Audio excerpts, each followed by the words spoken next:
of Santo Tomas was the only institution of higher learning. But to be frank about it, it was at that time hardly a scintillating model of what a modern university ought to be. And it would take many more decades before the picture that Rizal painted of Placido Penitente and the class in physics in the Philly would recede from the national psyche. The impetus for a secular national university flowed from two distinct historical forces, which did not always converge. First, there was the strong anti-clerical content of the reform movement and the revolution against Spain. Second, however, was the undeniable initiative of the U.S. occupation to reduce the intellectual influence of Spain and the Catholic Church in the country, part of which meant loosening the virtual monopoly of the latter over the educational system. Ultimately, however, both these streams have a common source, namely the 18th century European Enlightenment, that was the intellectual inspiration for the American Revolution as well as for the Filipino Ilustrados who first imagined Filipinas. Both of these shared the Enlightenment idea of a secular and rational scientific state as opposed to one based on belief and superstition. They differed, however, in locating the source of sovereignty of such a state. The former finding this, at least initially, in the U.S. colonial government itself, the latter, at least in theory, in the Filipino people. What is secular morality? It was Hume, David Hume, who, as in many instances, said it best when he said that in a non-secular morality, you have the idea that, quote, virtue is nothing but a conformity to reason, that there are eternal fitnesses and unfitnesses of things which are the same to every rational being that considers them, that the immutable measures of right and wrong impose an obligation not only on human creatures but also on the deity himself. All these systems, he said, concur in the opinion that morality, like truth, is discerned merely by ideas and by their juxtaposition and comparison, end quote. A secular morality, however, cannot appeal to these eternal fitnesses and unfitnesses of things. It must build itself up, as it were, from the ground up. At first glance, this might seem a foolhardy venture, since it would seem to imply that a person would lose his moorings and begin a slippery slide to relativism. A problem, therefore, is how to found morality on non-religious, non-sectarian grounds without degenerating into relativism. And the question is akin to a question in early evolution, which was that a criticism of Darwin was about the incredulous possibility that the eye could have been the product of evolution. The argument went, such a complex organ as the eye could not have been the work of anything else but a deliberate intelligence, which makes an appeal to God necessary. In a similar manner, the momentous question in morality is whether we can found moral behavior in society without appealing to an exogenous revelation. Adam Smith realized how difficult it must have been for the human mind to accept the idea of, quote, a fatherless world. He said, the very suspicion of a fatherless world must be the most melancholy of all reflections, from the thought that all the unknown regions of the infinite and incomprehensible space may be filled with nothing but endless misery and wretchedness. That was Adam Smith being a philosopher. People like Adam Smith, Hume, and their fellow Enlightenment thinkers, however, speculated that the moral sense, and from this, the sense of justice itself, could have been the result of the great human social experiment itself.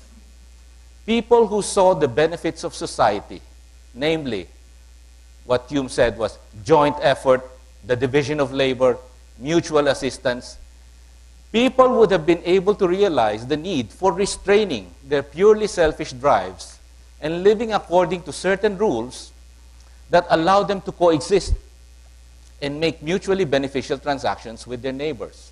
That is, people would not have been able to live together. Society and its advantages would not have been possible without the construction of morality. In David Hume's words, quote, after men have found by experience that their selfishness and confined generosity, acting at their liberty totally incapacitates them for society, And at the same time, they have observed that society is necessary to the satisfaction of those very passions. They are naturally induced to lay themselves under the restraint of such rules as may render their commerce more safe and commodious. That's David Hume. And it was in the same spirit Adam Smith speculated how honesty and punctuality would have naturally arisen among tradespeople who were anxious to retain the custom of their partners. And in Lectures in Jurisprudence, he wrote, "Whenever commerce is introduced into any country, probity and punctuality always accompany it. A dealer is afraid of losing his character and is scrupulous in observing every engagement. When a person makes perhaps 20 contracts in a day, he cannot gain so much by endeavoring to impose on his neighbors as the very appearance of a cheat would make him lose. Where people seldom deal with one another, we find that they are somewhat disposed to cheat, because they can gain more by a smart trick than they can lose by the injury which it does their character." So, wherever dealings are frequent, Adam Smith continues, a man does not expect to gain so much by any one contract as by the probity and punctuality in the whole. And a prudent dealer who is sensible of his real interest would rather choose to lose what he has a right to than give any ground for suspicion. That's Adam Smith. Upon hindsight, the astuteness of these Enlightenment thinkers is remarkable, because today we are in fact able to glean that they were not far off the mark. Probably one of the most significant, certainly one of the most interesting works in social science in recent years, has been the cross-cultural game theory behavioral experiments conducted by a group of anthropologists, economists, and psychologists. Joseph Henrich is the leader of most of these, and across a wide range of societies, he and his colleagues asked people to play versions of well-understood games to test the degree to which those societies are completely selfish or altruistic, cooperative, egalitarian, and so on. To appreciate the findings of Henrich et al., we shall describe a few of these games in turn. In what is known as an ultimatum game, a player A, is asked to divide some amount, let's say 100 pesos, between himself and player B.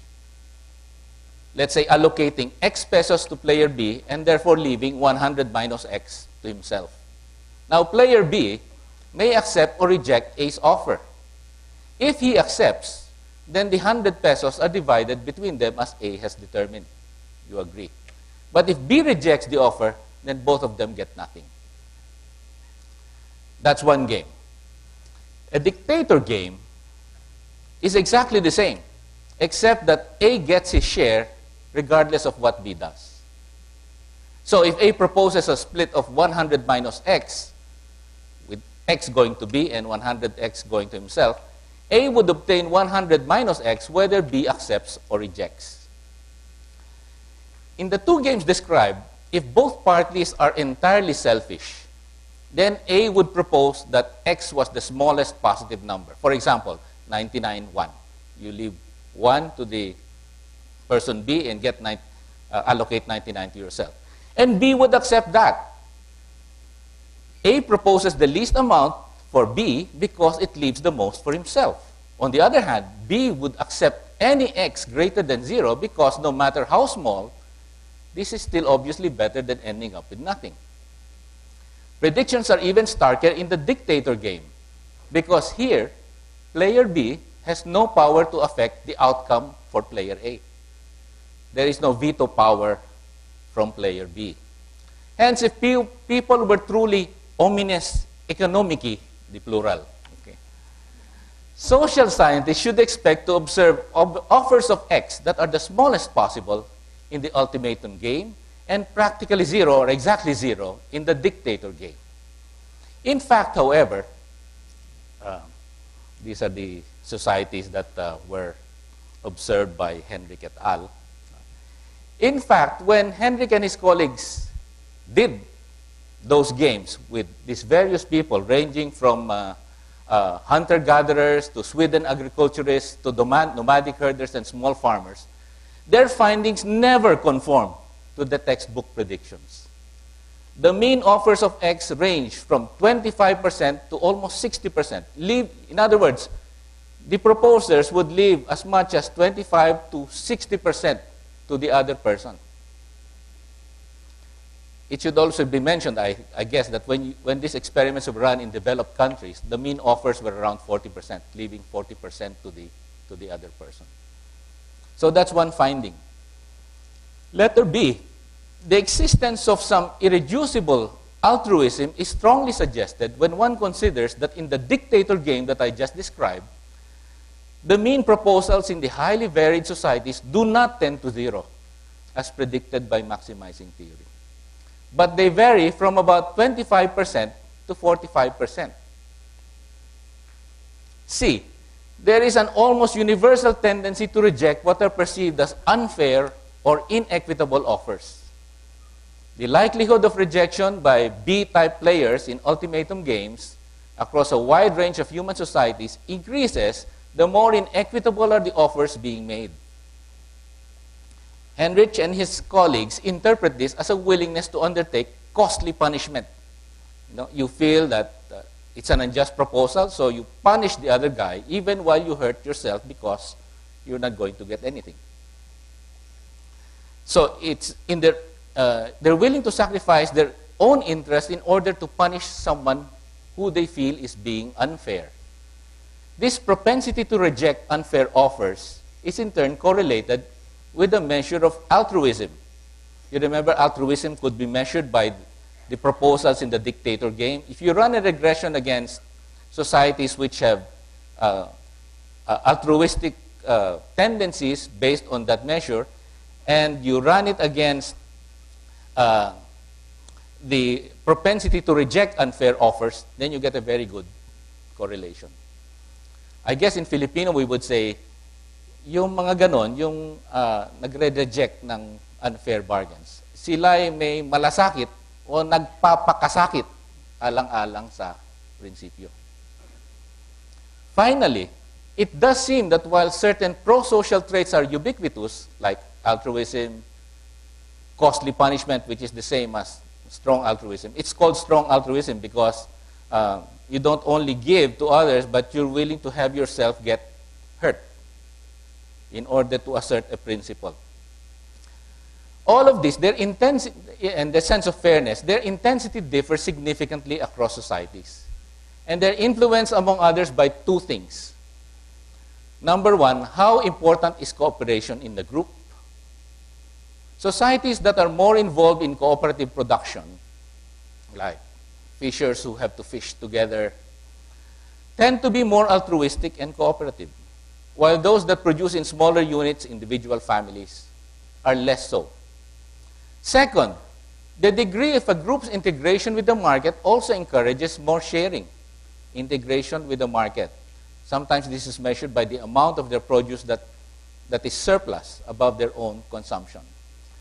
The rationale for market integration as an explanatory variable is that the more frequently people experience market transactions, the more they also experience abstract sharing principles concerning behaviors towards strangers, of which the ultimatum game is an example. This is remarkable because this is exactly the speculation of Adam Smith that we previously cited. Namely, that a greater experience with market transactions and an expectation of these in the future does encourage pro-social